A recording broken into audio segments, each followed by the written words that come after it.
नमस्कार दर्शक मित्रों, आज के वीडियो में चर्चा करेंगे रिटायरमेंट प्लानिंग के बारे में और इसके साथ साथ एक बेहतरीन रिटायरमेंट फंड जिसका नाम है टाटा रिटायरमेंट सेविंग फंड, उसके बारे में भी वीडियो में हम डिटेल में जानकारी प्राप्त करेंगे। सबसे पहले दोस्तों वीडियो में हम चर्चा करेंगे क्यों आपको अभी से ही रिटायरमेंट के लिए अपना निवेश करना चाहिए और उसके बारे में डिटेल में समझने की कोशिश करेंगे। उसके बाद टाटा रिटायरमेंट सेविंग फंड के बारे में डिटेल में चर्चा करेंगे। इस फंड के इन्वेस्टमेंट अप्रोच के बारे में, फंड के करंट पोर्टफोलियो के बारे में चर्चा करेंगे और फंड के पास परफॉर्मेंस के बारे में भी वीडियो के अंत में जानकारी प्राप्त करेंगे। तो आप सभी से अनुरोध रहेगा दोस्तों कि आप इस वीडियो को अंत तक जरूर देखिएगा और अपने मित्रों के साथ, दूसरे इन्वेस्टर के साथ आप इस वीडियो को और इन्वेस्टमेंट मंत्रा चैनल को शेयर करना मत भूलिएगा। दोस्तों सबसे पहले चर्चा करते हैं क्यों रिटायरमेंट प्लानिंग जरूरी है। तो दोस्तों लाइफ एक्सपेक्टेंसी भारत में बढ़ती जा रही है। करंटली भारत का एवरेज लाइफ एक्सपेक्टेंसी रेशियो तकरीबन 70 ईयर के आसपास है और आने वाले 20-25 सालों में ये 80 to 85 ईयर तक बढ़ सकता है। तो आपके रिटायरमेंट के बाद के भी आपको 25 से 30 साल का प्लान करना जरूरी है। जब आपके पास कोई एक्टिव इनकम ना हो तब आपके पास कोई सेकेंडरी इनकम सोर्स होना जरूरी है आपके रिटायरमेंट के बाद के सेकंड इनिंग के लिए। इसलिए आपको अभी से ही रिटायरमेंट के लिए निवेश करना जरूरी है। दोस्तों पहले भारत में अगर आप देखें जॉइंट फैमिली हुआ करती थी, सारे फैमिली एक साथ रहा करते, बट अब धीरे धीरे अगर आप देखें तो न्यूक्लियर फैमिली का कल्चर बढ़ता जा रहा है और वहां पे आप न्यूक्लियर फैमिली में आपको और आपके स्पाउस के लिए आपको अभी से ही आपके फ्यूचर रिटायरमेंट के लिए निवेश करना जरूरी है। दोस्तों इसके साथ साथ भारत में ऐसा कोई सोशल सिक्योरिटी भी अवेलेबल नहीं है जो आपको रिटायरमेंट के बाद सपोर्ट करे, इसलिए आपको आपका रिटायरमेंट प्लान खुद से ही तैयार करना पड़ेगा। और इसके साथ साथ स्टैंडर्ड ऑफ लिविंग भी बढ़ती जा रही है, तो आपको अगर आपका current standard of living maintain करना है तो आपको उसके लिए अभी से ही प्लान करना जरूरी है ताकि आपके रिटायरमेंट के बाद भी आप सिमिलर लाइफस्टाइल मेंटेन कर पाए किसी भी प्रकार के फाइनेंशियल बर्डन के अलावा। दोस्तों इसके साथ साथ सबसे ज्यादा जरूरी है आपको ध्यान में रखना इन्फ्लेशन, महंगाई। दोस्तों महंगाई है, आगे भी रहेगी और बढ़ती रहेगी और आपको आपके कैपिटल को ऐसी जगह निवेश करना है जो आपको इन्फ्लेशन से बेटर रिटर्न बना के दे सके। और दोस्तों करंटली हम देख रहे हैं इन्फ्लेशन बढ़ने वाला है। आने वाले 1-2 सालों के अंदर पेट्रोल और बाकी सारे कमोडिटी के प्राइस बढ़ रहे हैं, तो उसका डायरेक्टली और इनडायरेक्टली इफेक्ट सारे के सारे इकोनॉमी पे आने वाला है और उसका अगर आप देखें बर्डन इवेंचुअली कस्टमर पे ही आएगा और उसके लिए आपको अभी से ही तैयारी करनी जरूरी है। अगर आप करंटली आपके पैसे बैंक डिपॉजिट में रखेंगे तो वो आपको इन्फ्लेशन से ज़्यादा रिटर्न नहीं बना के देने वाला है और वहाँ पे आप अपने मनी को डीवैल्यू कर रहे हैं। तो इक्विटी एकमात्र ऐसा एसेट क्लास है जो आपको इन्फ्लेशन से ज़्यादा रिटर्न बना के दे सकता है। दोस्तों भारत में ऑन एवरेज इन्फ्लेशन का अगर आप देखें रेट तकरीबन 6.5 से 7% के आसपास का रहा है। कभी ये बढ़ता है, कभी कम रहता है, but eventually on average inflation का रेट तकरीबन 6% के आसपास का रहा है और ये आपके पैसे के परचेसिंग पावर को कम करता रहता है। 1990 में दोस्तों पेट्रोल का भाव तकरीबन 10 रुपये हुआ करता था और आज हम जानते हैं पेट्रोल का भाव तकरीबन 100 रुपये तक पहुंच चुका है। तकरीबन 7.5% के CAGR से पेट्रोल का भाव बढ़ रहा है। आपका बैंक डिपॉजिट आपको 5.5% का इंटरेस्ट दे रहा है, पेट्रोल का भाव भी 7.5% के CAGR से ग्रो कर रहा है। उसके सामने अगर आप देखें तुअर दाल या किसी और ग्रेन को भी अगर आप देखें उसके प्राइस भी पिछले तकरीबन 30 सालों के अंदर 7 से 8% के CAGR से ग्रो किए हैं। तो आपको फिक्स इनकम में फिक्स जो रेट होते हैं वहां पे निवेश करके इन्फ्लेशन से ज़्यादा रिटर्न नहीं मिलने वाला है और इसीलिए आपका जो लंबे अवधि का फाइनेंशियल गोल है उसके लिए आपको इक्विटी में निवेश करना जरूरी है। दोस्तों रिटायरमेंट फंड के बारे में चर्चा करते हैं कि आपको आपके रिटायरमेंट के बाद कितना फंड की रिक्वायरमेंट रहेगी आपके सिमिलर लाइफस्टाइल को मेंटेन करने के लिए। यहां पे हमने एक ऐसे इंडिविजुअल का एग्जाम्पल लिया है जिसका करंटली मंथली एक्सपेंस है 30,000 रुपये का और अलग अलग एज में वो अगर आप देखें निवेश करना स्टार्ट करता है तो उनको रिटायरमेंट के बाद कितना फंड रिक्वायर होगा अपनी लाइफस्टाइल मेंटेन करने के लिए, उसका डेटा आप यहाँ पे देख रहे हैं। अगर कोई इंडिविजुअल जिनकी एज 25 साल की है, मंथली एक्सपेंस है 30,000 रुपये का, और वो 60 साल की एज में रिटायरमेंट लेने वाले हैं, तो उनको अगर आप देखें सिमिलर लाइफस्टाइल मेंटेन करनी है, 30,000 रुपये का जो करंट एक्सपेंस है वो 35 साल के बाद 3,20,000 रुपये हो जाएगा। इन्फ्लेशन अगर आपका 7% रहता है तो 30,000 रुपये 35 साल के बाद 3,20,000 का आपका एक्सपेंस रहेगा आपको सिमिलर लाइफस्टाइल मेंटेन करने के लिए। और इसको मीट करने के लिए आपके पास 60 साल की एज में 7 करोड़ का कैपिटल होना चाहिए। अगर किसी इंडिविजुअल की एज 30 साल की है, उनका करंट एक्सपेंस 30,000 रुपये का है और वो 60 साल की एज में रिटायर होने वाले हैं, तो 30 साल का उनके पास टाइम फ्रेम है रिटायरमेंट के लिए प्रिपेयर करने के लिए। जो करंटली 30,000 का एक्सपेंस है वो रिटायरमेंट के बाद अगर आप देखें सेम अमाउंट अगर आप देखें तकरीबन 2,28,000 रुपये हो जाएगा। सेम अगर आप देखें करंटली जो 30,000 रुपये है वो 30 साल के बाद 2,28,000 रुपये रहेंगे, जिससे आप सेम गुड या सर्विस परचेज कर सकते हैं जो करंटली आप 30,000 में परचेज कर रहे हैं 7% के इंफ्लेशन दर से। और इसको अगर आपको मीट करना है तो आपको तकरीबन 5 करोड़ रुपए का फंड आपके पास 60 ईयर की एज में होना चाहिए, ताकि आप एटलीस्ट 80 से 85 साल तक आपका लाइफस्टाइल मेंटेन कर पाए। तो दोस्तों आपको अभी से ही प्लान करना है, आपका जो करंट मंथली एक्सपेंस है वो आप देखिए, और 30-35 जितना भी आपका रिटायरमेंट का गोल है उस एज के समय पे कितना आपको रिक्वायर रहेगा उसको आप कैलकुलेट कीजिए। 7 या 6% का इन्फ्लेशन दर आप मान के ये कैलकुलेशन कर सकते हैं। और दोस्तों यहाँ पे हमने 30,000 का मंथली एक्सपेंस लिया है। जनरली अगर आप देखें कई व्यक्तियों का मंथली एक्सपेंस 50,000 रुपये भी हो सकता है, किसी का 1,00,000 रुपये भी हो सकता है। तो उसके हिसाब से आप अपना रिटायरमेंट कैलकुलेटर डिवाइड कर सकते हैं और उसके हिसाब से आप अपना रिटायरमेंट फंड करंटली कितना आपको लगेगा उसको आप अभी से ही कैलकुलेट कीजिए, और उसको मीट करने के लिए आप अभी से ही निवेश करना शुरू जरूर कीजिएगा।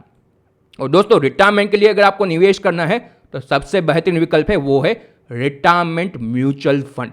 दोस्तों रिटायरमेंट के लिए डेडिकेटेड म्यूचुअल फंड कैटेगरी है जिसके अंदर कई सारे फंड अवेलेबल है। हमने पहले भी कई सारे फंड पे चर्चा की हुई है हमारे चैनल पे, तो उन सारे वीडियो के लिंक भी हमने डिस्क्रिप्शन में दी है। और आज के वीडियो में चर्चा करने वाले हैं वो है टाटा रिटायरमेंट सेविंग फंड। अपने कैटेगरी का एक बहुत ही पुराना फंड है, एक बेहतरीन फंड है जिसमें आप लंबे अवधि के लिए आपके रिटायरमेंट के लिए SIP या लमसम के माध्यम से निवेश कर सकते हैं। तो चर्चा करते हैं टाटा रिटायरमेंट सेविंग फंड के बारे में। दोस्तों करंटली इस फंड का NAV है 44.7 का। रिटायरमेंट कैटेगरी का ये फंड है। Large cap, mid cap, small cap किसी भी सेगमेंट में ये फंड अपना निवेश कर सकता है। फंड मैनेजर है सोनम उदेसी जो बड़ा एक्सपीरियंस भी रखते हैं। और दोस्तों ये फंड तकरीबन 10 साल पहले 1 नवंबर 2011 में लॉन्च हुआ था और 16% के CAGR से इस फंड ने पिछले 10 साल में ग्रोथ दिखाई है। अगर किसी इन्वेस्टर ने 1,00,000 रुपए का निवेश किया होता तो तकरीबन 4 गुना पैसे हो चुके हैं। 1,00,000 का आपका निवेश 4,44,000 रुपये इस फंड में बन चुका है पिछले तकरीबन 10 सालों के अंदर। तो आपके इन्फ्लेशन से बेहतरीन ग्रोथ इस फंड ने आपको बना के दी है। और छोटा EM है 1,200 करोड़ के आसपास का, तो छोटे EM को मैनेज करना भी फंड मैनेजर के लिए ईजी रहेगा।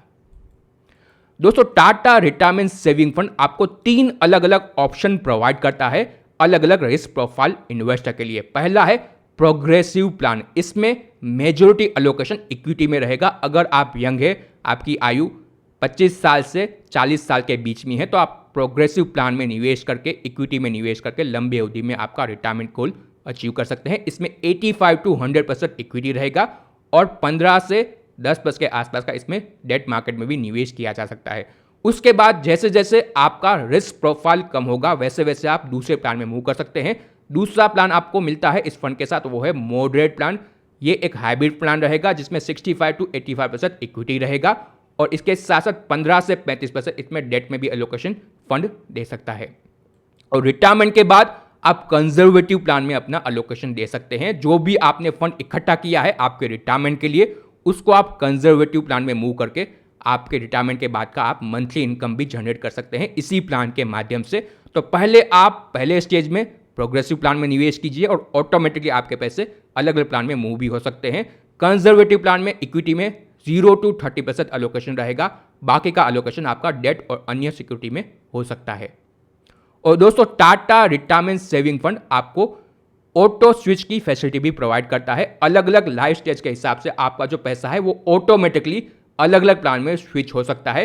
कोई यंग इन्वेस्टर प्रोग्रेसिव प्लान में निवेश करता है और ऑटोमेटिकली वो स्विच हो जाएगा, अगर आप देखें तो मॉडरेट प्लान में 45 की एज अचीव करने के बाद, और जब भी इन्वेस्टर की एज 60 ईयर की होगी तो वो ऑटोमेटिकली कंजर्वेटिव प्लान में भी मूव हो जाएगा। तो ये फैसिलिटी भी आप अवेल कर सकते हैं ताकि आपका ऑटोमेटिकली डिसिप्लिन वे पे आपका निवेश है वो ऑटोमेटिकली आपके रिस्क प्रोफाइल के हिसाब से अलग अलग प्लान में मूव हो सके। और अगर आप ना चाहें, आप इक्विटी प्लान में रहना चाहें, तो वो ऑप्शन भी आप अवेल कर सकते हैं।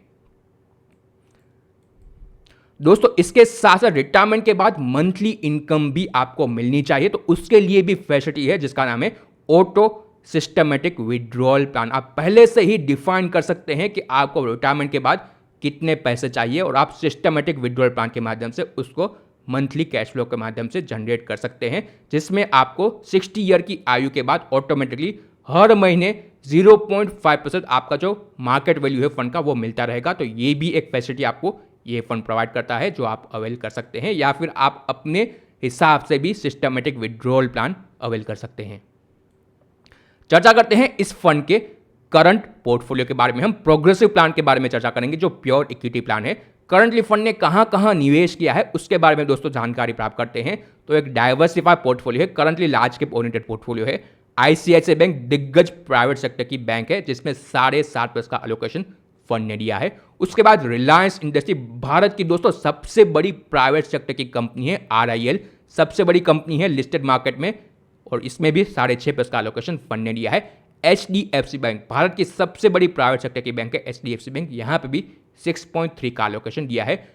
टीसीएस, इन्फोसिस जैसी दिग्गज आईटी कंपनियां भी फंड के पोर्टफोलियो में है। आईटीसी में भी 3.2 का एलोकेशन फंड ने दिया है। एचसीएल टेक्नोलॉजी में भी 2.3% का एलोकेशन फंड ने दिया है। एसबीआई कार्ड में 2.6 का एलोकेशन है। एक्सिस बैंक 2.6, पावर ग्रिड एक पीएसयू कंपनी है, यहाँ पे 2.4 का एलोकेशन दिया है। उसके बाद पॉलीकैब ये एक बेहतरीन एफएमईजी कंपनी, यहाँ पे 2.2 का एलोकेशन फंड ने दिया है। डिक्सन टेक्नोलॉजी एक फास्ट ग्रोइंग कंपनी है कॉन्ट्रैक्ट मैन्युफैक्चरिंग सेगमेंट की, यहाँ पे 2% का एलोकेशन फंड ने दिया है। और चर्चा करें पोर्टफोलियो के बारे में, कोटक महिंद्रा बैंक में भी 2% का एलोकेशन फंड ने दिया है। रेडिको खैतान एक लिकर सेगमेंट में काम करने वाली स्मॉल कैप कंपनी है, यहाँ पे 2% का एलोकेशन है। टाइटन टाटा ग्रुप की दिग्गज कंपनी टाइटन, यहाँ पे तकरीबन 2% का एलोकेशन है।